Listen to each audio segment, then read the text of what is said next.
Hello, good evening, and welcome to another Boris OSpasky beginner chess video live stream. So, if you're just tuning in, thanks very much for taking the time to tune in and watch. Today, I'm going to go through a game I played against Light Chess computer game itself at level 1. Now, I've tried playing the computer at a number of different levels, even the highest level, which obviously is a waste of time.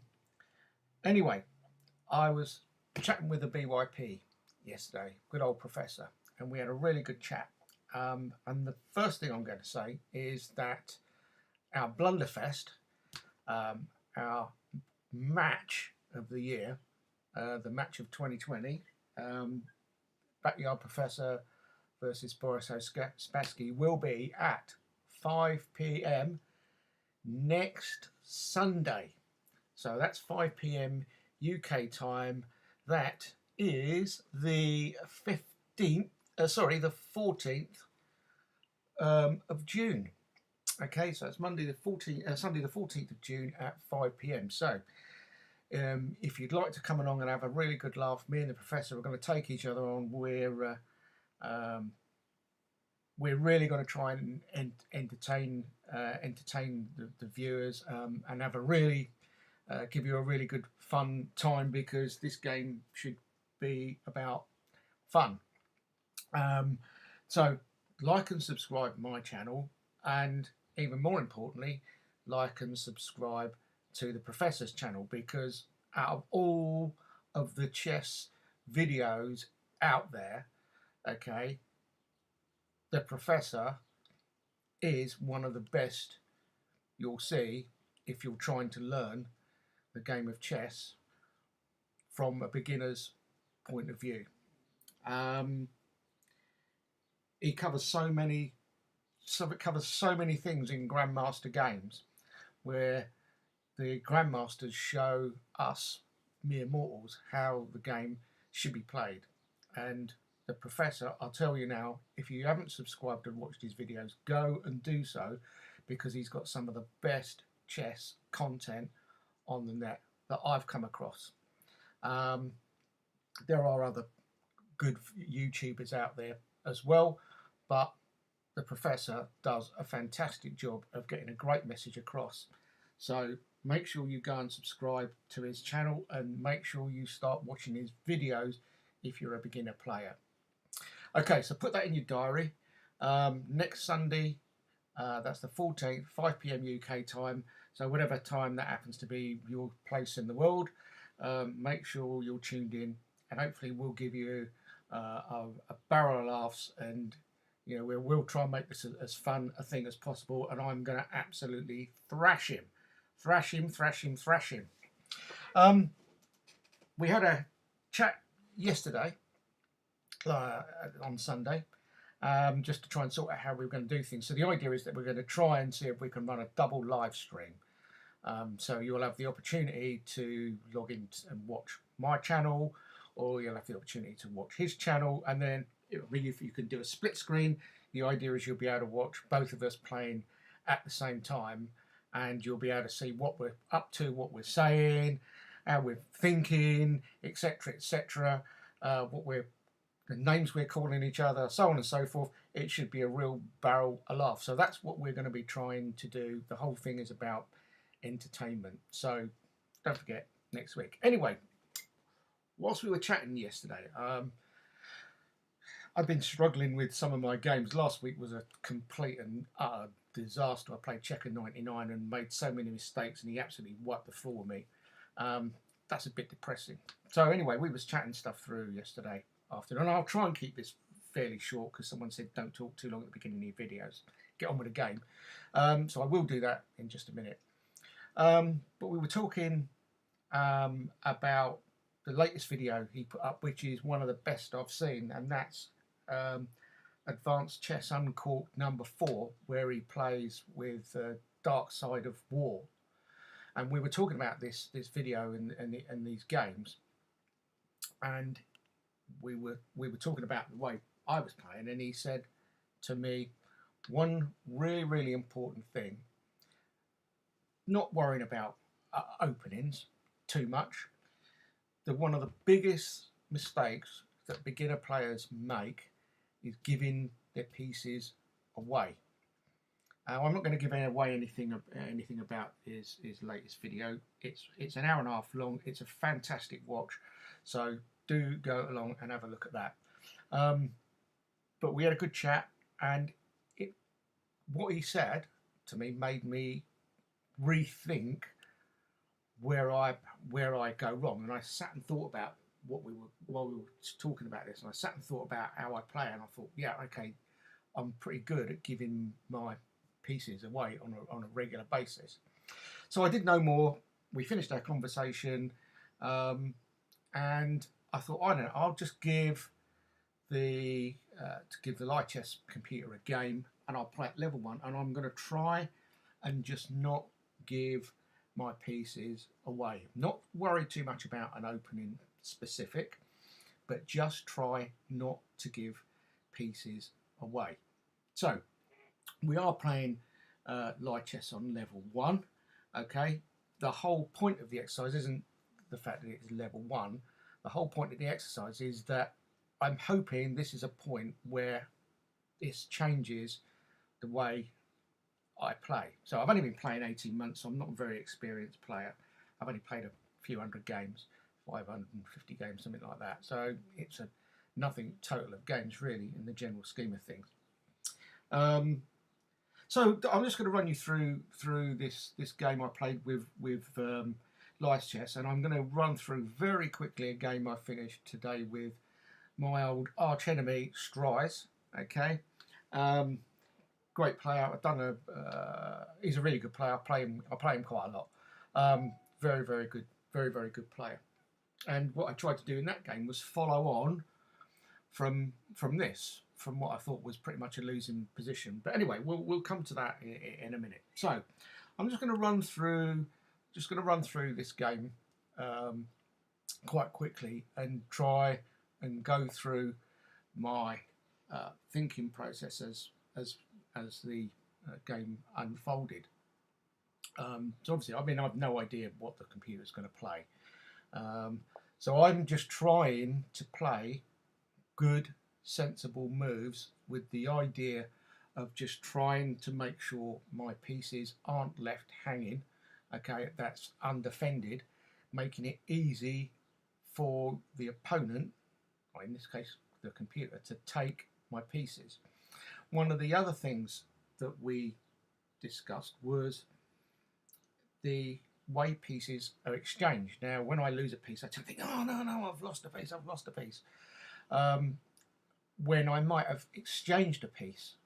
Okay, so I haven't just lost a piece. I'm thinking I might have exchanged a bishop for a knight or something like that. But the way I tend to think is I've lost a piece. I've given a piece away. But in reality, providing you get something back for it, I mean, you might go up the exchange.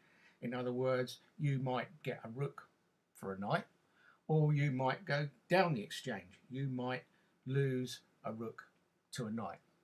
But the important thing to try and think of is that if that happens, yes, you're technically down a point or two, but your opponent has also lost a piece, or is without a piece, and you're without a piece too. So it's not like you've just given a piece away. So that also was a bit of a thought changer that I tried to think of as well in this game. So that was a second really helpful piece of information that we discussed and that I came away with from our little chat yesterday. Now, I've had plenty of advice from some really good players in the club. You know how you are. Without mentioning lots of names again, you know you are, and thank you very much for all the time and effort you put into trying to help me. Anyway, so the first thing I did here was take the pawn that was on offer, fully expecting a swap at that point. So immediately what I've tried to do is just defend the pawn with the knight, knowing that at this point the pawn is safe. So that's all I'm thinking about at the moment. And also I'm looking to try and develop my pieces as quickly as possible to as good a square as I think I can find for them. Okay, now usually I would bring my bishop out to b5 if I'm playing the low piece. Yes, I've moved out the knight to c3, and we've had a little exchange in the middle, but rather than leave the bishop out there where, yes, it would be protected by the knight, but I would then have to move it again, because the a6 is almost certain to be played, which means I've got to move the bishop again, if he didn't exchange the bishops, or if the computer didn't exchange the bishops off. But what I wanted to do was just try and keep a nice compact position, and try and also think what the engine was going to try and do. So I castled nice and early, as soon as I really could. So again, you know, that's quite an important thing to do, is to try and get your king safe early, if you can, and if the situation allows. And the other thing, of course, that's important is putting your rook on an open file, or even a semi-open file, opposite your opponent's king. So there's the opportunity for me to do that. So in I go with the rook to e1. Now that means the pawn on e6 cannot now take my d pawn, because it's pinned. If the knight takes the pawn, then I'm in position to swap the knight off, or to take the black knight. So I'm still waiting to see what happens. Black castled, and there isn't a threat on the knight. Now I know you shouldn't really move the knight a piece twice, but obviously with my bishop on d3 I can't bring another pawn out. I can't bring my d pawn out, but I'd also end up with, I've also got doubled pawns on the d file now.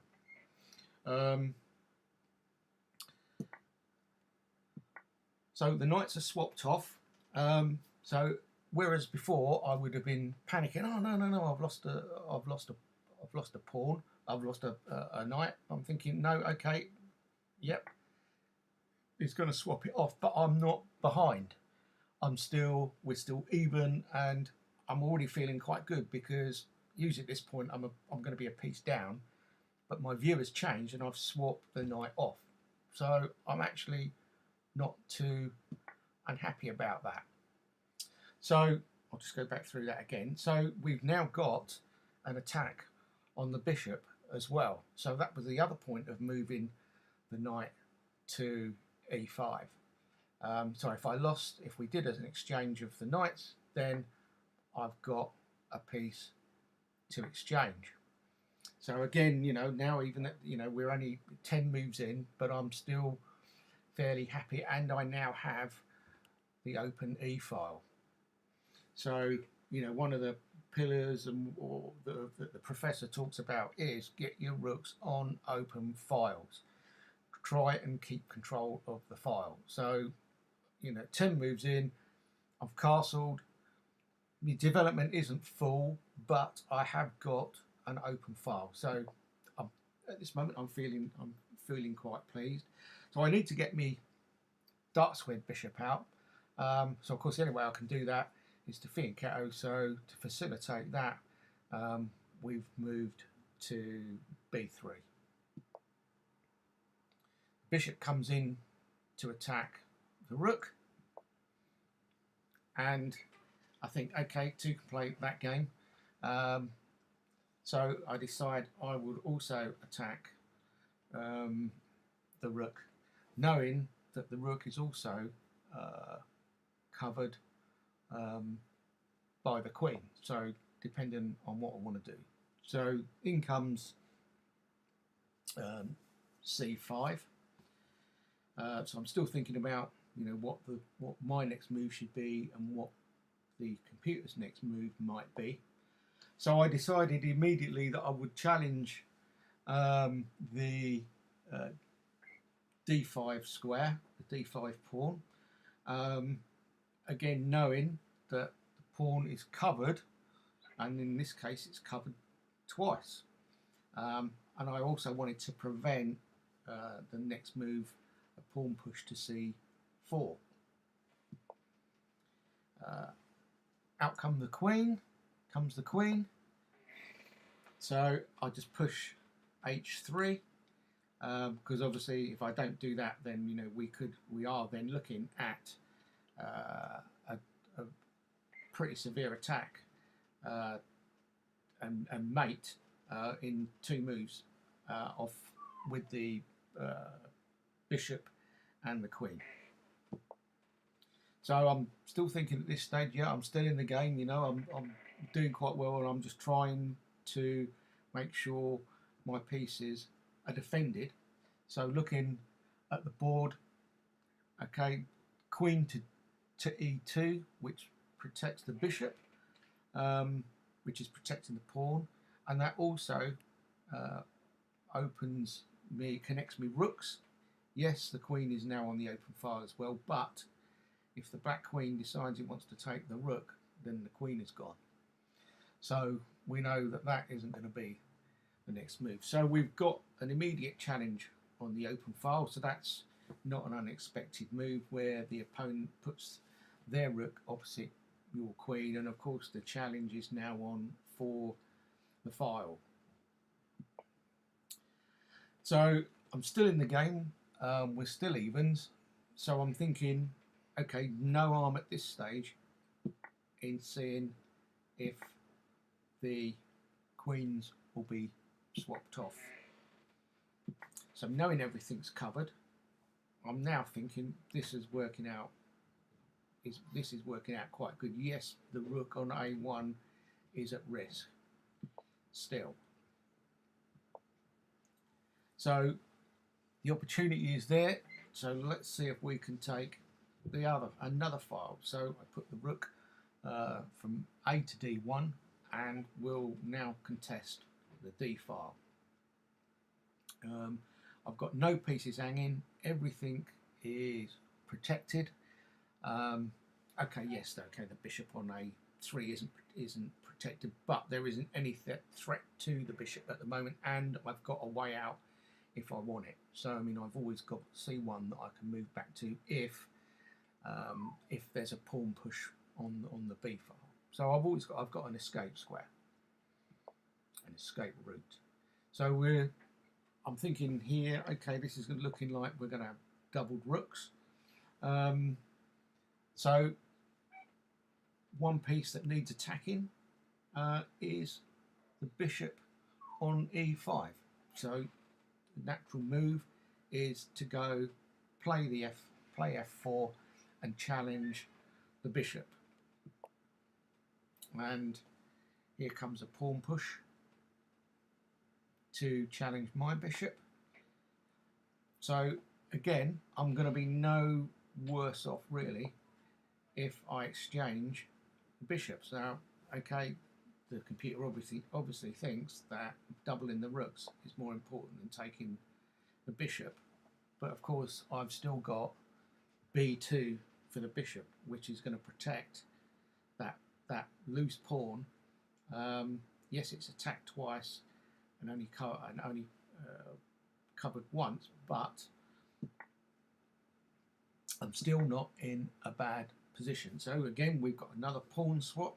Not worried about that. I'm still in the game. In fact, I'm +1 at this stage, so I'm feeling, you know, things seem to be going according to plan. So I want to keep that pawn protected. So A1 is free, so stick the bishop away on A1. The knight challenges the C4 pawn. So I'm thinking, okay, the black rooks aren't connected now. If by playing the rook to B1, that pretty much pins the knight to the rook. If the rook moves, we get the knight. If the knight moves, we get the rook. So obviously the pawn in the centre is still covered.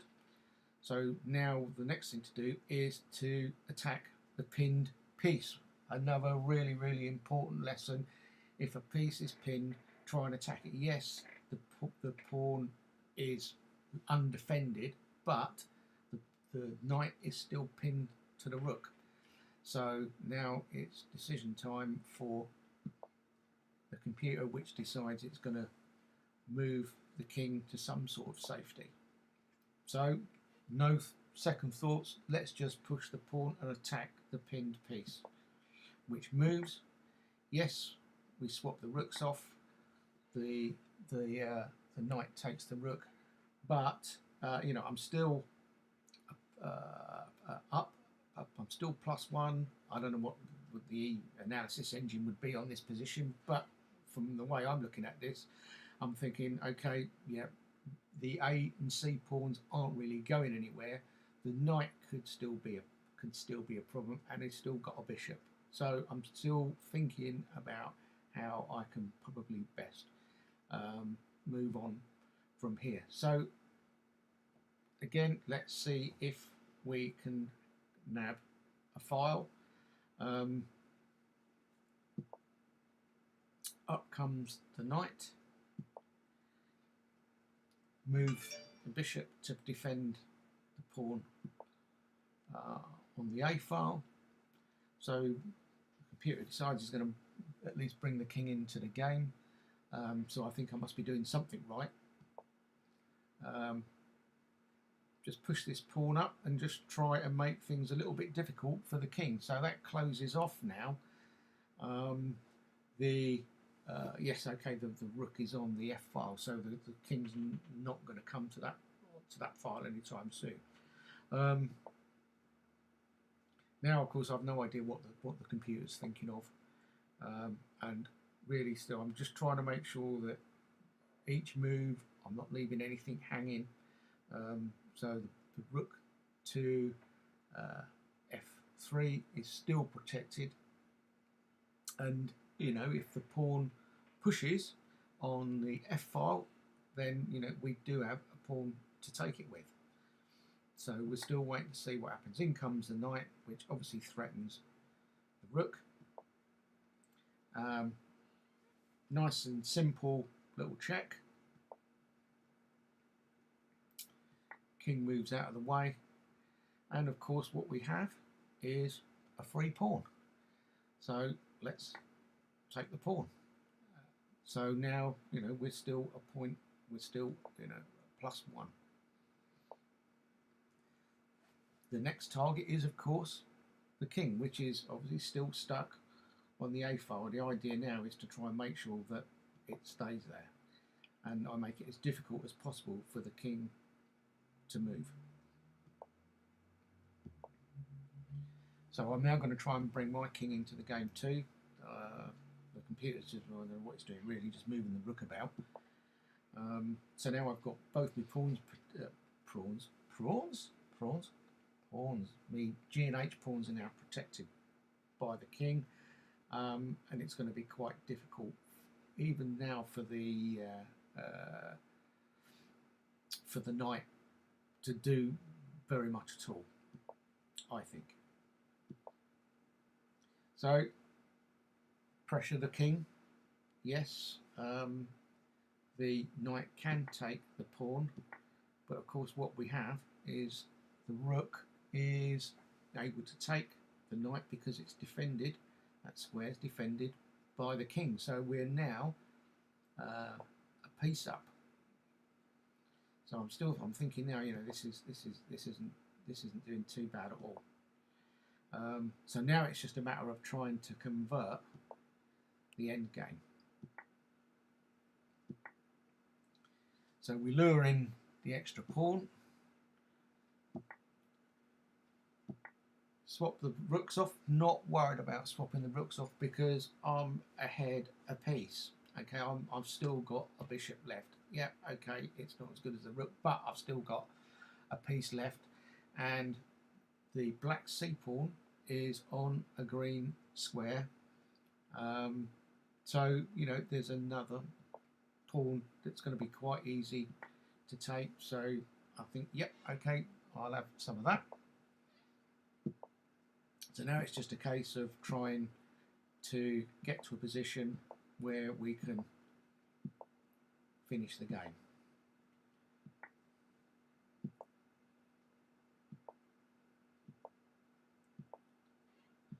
So really now it's just a case of trying to march in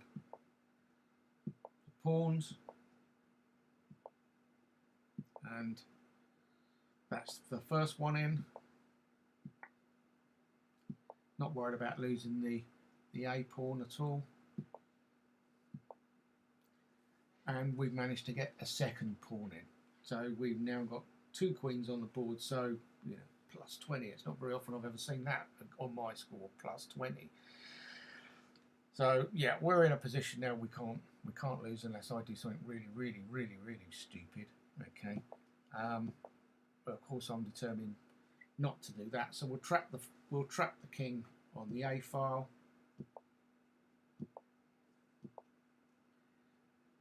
And there you have it, in for the kill. So I was feeling pretty pleased about that. Doesn't matter that it's level 1 on Stockfish. It really doesn't matter. It's level 1. The really important thing was that I tried to play the game and not give any pieces away. Now I've been beaten on level 1 a number of times. I have beaten it on level 1 before, but this game was the first time I'd really set out with a proper idea of how I was going to try and play the game. So what I'm hoping now is that if you, as a beginner player, can take this away, okay, and make this the thing that you concentrate on more than anything else. Now you'll get it wrong lots and lots of times, as I do, but this for me, I'm hoping, is the thing that changes my game. And I'm just going to run through very quickly a game I finished with Stries earlier today. Where are we? Let's see. Losses. We'll try not. We won't have a look at the number of losses on there. It's quite a few. I played a tournament on Friday night with our local chess club online, and I actually beat one of the other players. And I'm the lowest rated player by quite some distance. I beat him on time, and I was absolutely amazed. A win is a win. It doesn't matter. So that's the first tournament points I've got, and I think the highest rated player in the club is about 2100. I played him as well, and I got absolutely hammered. But you know, I'm never going to beat a 2100 player. So anyway, I'm just going to go back, run through this game I've just finished with my mate Stries today. This is a correspondence game, and one of the things I learned from the game against Checker the other day was when I played, I opened, used the Lopez quite a lot, and I started talking in the first game about, I need to be careful here, I could end up losing my bishop. Well, the bishop gets trapped really easily when c4 is played as the opening move by black, when you've moved your bishop to b4. And here I am, very chatting away, saying, you know, you can lose your bishop here quite easily if you're not careful, not realising that I'd walked straight into the trap. And I thought, hang on a second, I ain't going to do that again. It took 24 hours for me to realise what had actually happened. And I thought, how the hell did that happen? Anyway, I thought, right, okay, well, we'll play c4, and we'll try not to lose our bishop because c5's been played. So something else I've hopefully learned. Now, bear in mind, you know, this is pre my chat with this game's been going on for a few days. It's a 3-day correspondence game.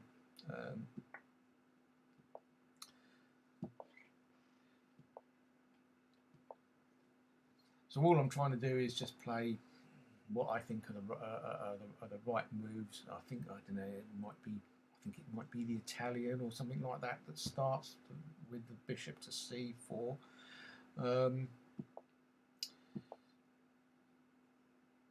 The bishop's threatened, and rather than get it trapped, which is what would happen, I just put it straight back onto the f1 square. So maybe that was a wasted move.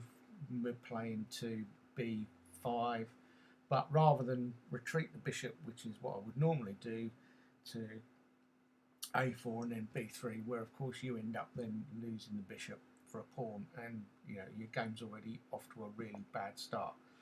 So at least I've avoided that in this game.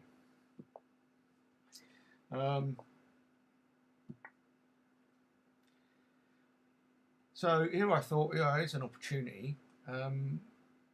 Swap a piece, and let's see if we can open up his king side.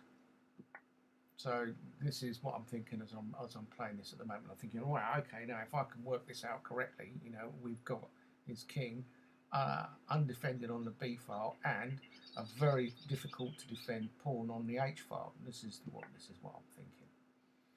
So, and we've also got a free pawn there. So yep, we'll have that, methinks.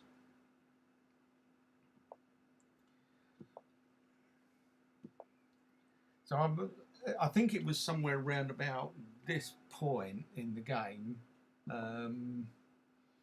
that I've been chatting to the professor, and I played the game we've just been through, and I'm thinking, okay, I wonder, you know, it looks as if I'm losing. I am behind in this game, but I'm thinking, can I save anything from this game by trying to play the same way as I just played in the other game? Now again, you know, where I'd be thinking, oh, I'm down a bishop. No, I've exchanged the bishop. That is a seed change in the way I'm thinking. Stries is a good player. I shouldn't really have swapped the queens off, but I didn't see as I had an awful lot of choice, really. But we have got the chance to take the black bishop. So we've got the rook on the file. The bishop is open. Let's take the rook. I think I remember now. I think my thought was, yeah, okay, I'll take this queen. The knight takes my queen. That leaves the bishop undefended, and that's why I decided eventually to take his queen rather than play G3. I knew by removing the defender, so the defender of the bishop is the knight. So by removing the defender, a little tactic there, remove the defender. Yes, I'm a bit down, but by taking the free bishop, I've got myself back in the game. So that's what I was thinking at this point, and of course that worked. And now I knew that move was coming. I couldn't play E1, which was the move I would really have liked to play, but I thought we'll just have a go at the knight will protect. We'll just make sure the rook isn't hanging, and now we'll make it really difficult. And at this point, I'm thinking to myself, be very careful. Do not get caught with a back rank checkmate. I've fallen into this trap so many times. Do not get caught with a back rank checkmate. And what do? As easy as that, one wrong move and bang. However, up until that point, so we just go back to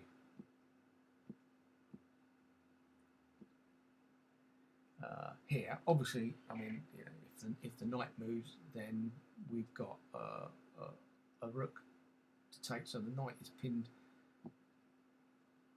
Oh, I've moved the wrong way. But of course, I'd missed the check. That's what I'd missed. And of course that was my undoing, because my next move would have been h3.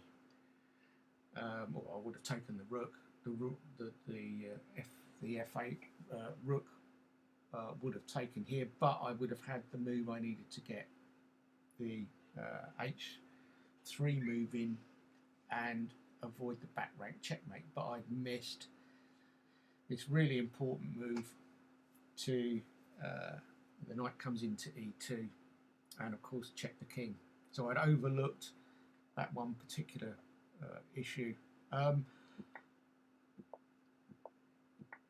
But having said that, I was actually quite pleased with the way the game had gone, and I thought I'd look when I picked up the game today, I thought, well, I'm not in a very good position here. Can I turn the thing around? And I thought, yeah, I probably can. I might be able to. And I was quite pleased with the way I played up until the point I missed that knight move. But that's the way the cookie crumbles. So well played Stroys again. He's 29 to 15, and at one point we were 13 all or something like that. So he's won a lot of games recently. The guy's really improved. So cheers for the game, mate. Enjoy playing you. I'm playing another guy called CPHL from Sweden. Very good player again, and we're doing some chatting in our games about the moves we're making, so on and so on and so forth. And one thing to remember, if you're playing a correspondence game, then you've got the analysis board that you can use to do some move checking and stuff like that. That is allowed in a correspondence game. So, you know, if your calculating skills ain't brilliant and you're worried about making a mistake, go to the it's the little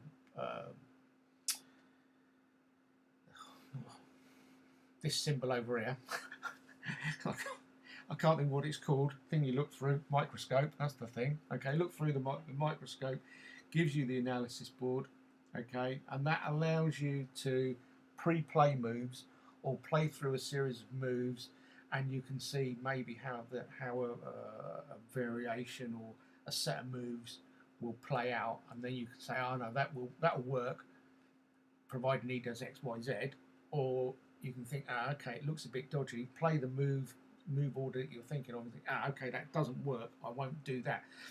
So, you know, this is when, you know, for players, maybe a lot of levels, I should think, but, you know, beginner players, when you're trying to calculate maybe 4 or 5 moves, and you know, we just don't have the thinking power and the ability to picture the board in our minds after 4 or 5 moves. So the analysis board is perfectly legitimate. It's a legitimate thing to do, just to check through a few moves if you want. It's up to you whether you want to use it or not. Sometimes I do, sometimes I don't. Try and figure the moves out for yourself if you can, but if not, you've got a fabulous little feature there called the analysis board, and you may want to play. You can pre-play some moves, and providing the pattern is followed, the computer will automatically play those moves, so you can set a few moves out, leave the game, come back, and if that sequence is followed, you'll come back to the position you played out to. So something that's really useful. That's going to be it for me today. So it's not an overlong video. I'd like to say thank you once again for tuning in. If you haven't already, like and subscribe, because I would like to get to 20 subscribers if possible. I'm up to 15. Yeah, we're not setting the world on fire, but if you're a beginner player, you know, this channel is aimed at you. So hopefully you will try and, you know, you'll be able to learn something. And this is probably, I think, from my perspective, one of the best videos I've done so far, because I've actually managed to do something constructive and show something constructive in the video. So you're going to lose lots of times. Okay, the only way you get good at this game is to lose lots of times, and that can be quite depressing. And it can really be disheartening. And I was out of circulation. I mean, I've not been doing this very long, but I got to a point where it was very disheartening, losing a lot of games, losing them badly, and not really knowing why I was playing as badly as I was.